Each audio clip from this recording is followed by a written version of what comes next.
We've all done it. Whether you're sipping coffee, getting ready for that 9 to 5, or simply shoving down a granola bar because you're late to class, no doubt you've channel surfed in an effort to make use of those last few minutes of free time. And if you're like most, then you've definitely come across the TV phenomenon that has taken America by storm, Dr. Phil. Debuting in 2002, Dr. Phil is an American talk show that follows TV personality and psychology PhD holder Phil McGraw as he dishes no-nonsense advice to a variety of troubled guests. Despite his main demographic being mature women, Dr. Phil remains stagnant as America's therapy icon and has been continuously nominated for the Daytime Emmy Awards for 7 straight years. However, while the series is no doubt entertaining, because of the way it makes a mockery out of and exploits the mentally ill, as well as gives a platform to those with bad behavior, Dr. Phil must be cancelled. Because as captivating as it is to engage in other people's drama, the goal of the show is, understandably, to make money. After all, TV is a very lucrative business, and ratings are the main motivator that drives any show forward.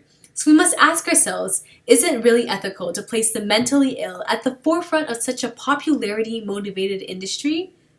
Nonetheless, having troubled people in front of an uneducated audience that therefore does not have the capacity to fully digest the situation and yet retains the ability to insert their opinions at any given time really does create a disturbing zoo-like atmosphere in the studio.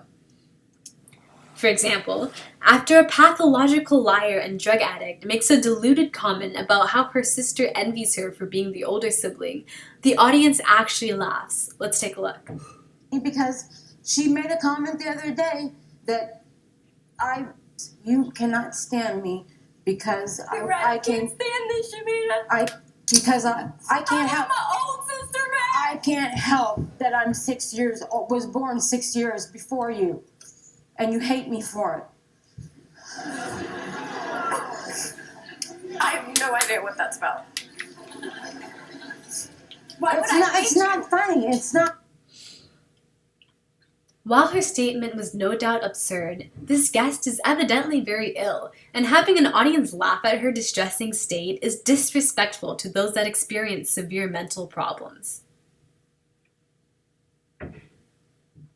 The insertion of unwarranted opinions in serious situations is extremely prevalent throughout the show. Those that react to the unfolding scenes do not have the education necessary to fully comprehend a guest situation, or much rather how those reactions will affect them. For example, after a troubled teen is told that her absentee parents didn't love her enough, the audience applauds.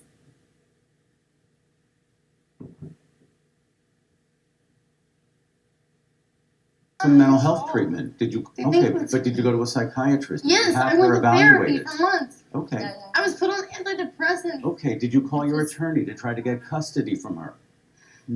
Get custody from her? From her. Well, our divorce agreement, I have primary Okay, so we're back to, well then why are you, you're sending her into a fit? It's not his fault. It's not his fault. But both of you did not love her enough. Oh. Wow. You guys are so As true as that statement may be, having hundreds of people punctuate what is likely a very jarring moment for a 14-year-old is no doubt that much more traumatic.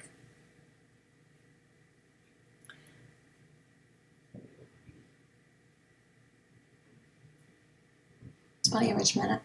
The show also paints those that have behavioral issues as crazy rather than ill through the use of dramatic filters. In the following, we see just that, as a previously bullied young woman with a now inflated ego is altered by filters in order to characterize her as a tyrant, as opposed to a person with underlying self-esteem issues. Out there. She was heavier. And Ava is obsessed with social media. Ava has become very conceited. We call it clout chaser. Ava likes to DM celebrities on Instagram, like all of their pictures until they notice her. Guys will offer her money or to take her shopping, but in return, they want to have sex with her. Don't become Instagram famous.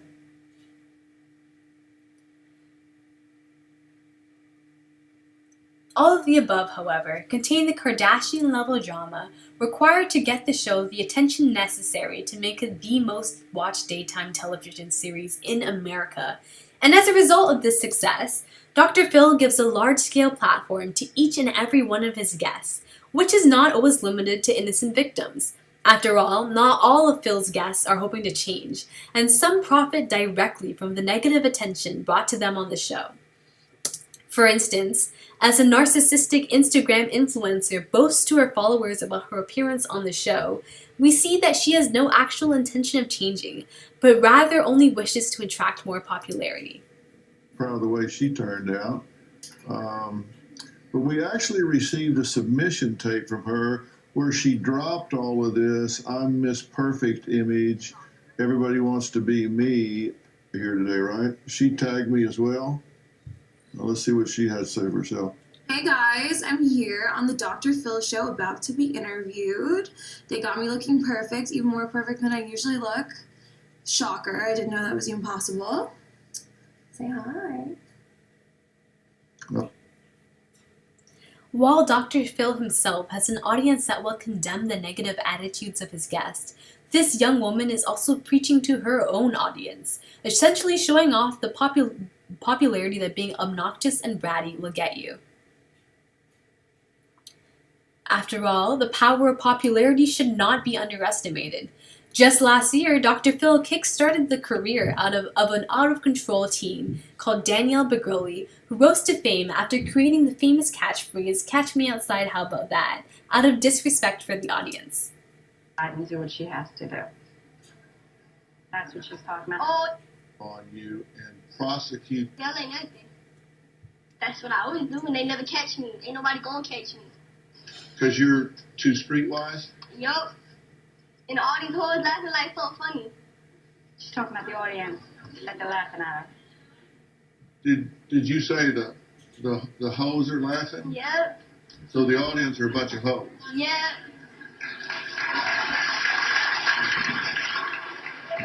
Catch me outside. How about that? Huh? Catch me outside. How about that? Get you outside? What does that mean? What I just said. This phrase translated into her $1 million net worth, and as well as prospering career as a rapper, all of which simply transpired from her aggressive persona. This shows just how much attention can be influential in people's lives, and consequently, we must question the ethicalness of allowing people who are mentally ill to make such a crucial decision as to appear on the show. After all, despite being legal, wouldn't letting someone make a decision where they're not fully aware of the consequences be considered exploitation? Take the case of previous movie star Shelley Duvall, who appeared on the show while in an extreme state of mental instability. Aside from her failure to comprehend reality, her incoherency is shown through her extremely slow speech. At some place tells you your almost truth would be he's been portrayed by either John Hurd or John Hurt or God, what is the other guy's name? It's like, well, Father Goose. It's very confusing, very disturbing. This, considering her pitiful state of mental health, should someone like this be shown on television regardless of their consent? After all, how much can Duvall really understand what she's agreeing to, considering her state of mind? Coinciding with incoherency, people that are legitimately delusional also appear on the show. What value is there in the compliance of a person that is not fully aware of their reality? In the following, we will see just that, as a young teen who wrongfully believes she is pregnant with baby Jesus at that appears on the show. Birth, and they're like, "You're not pregnant, you're too tiny, you're probably just getting..." There's no what if. I am pregnant. And it is Jesus.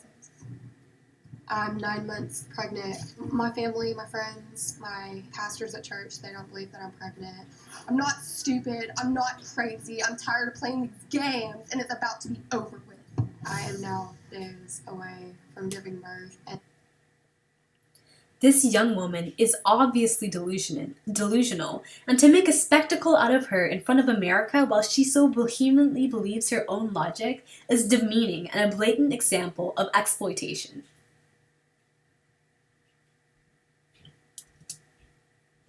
they're like,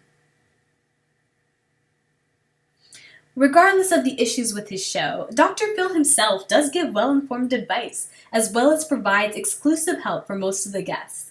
However, the problem with this show lies in the genre, where those that are troubled must be publicly humiliated before receiving the help they need.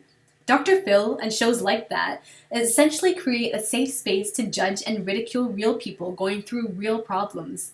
Nevertheless, these types of shows are simply a reaction to what people want, so redirect your attention towards shows that lack the same elements of exploitation. After all, you just might be the next guest.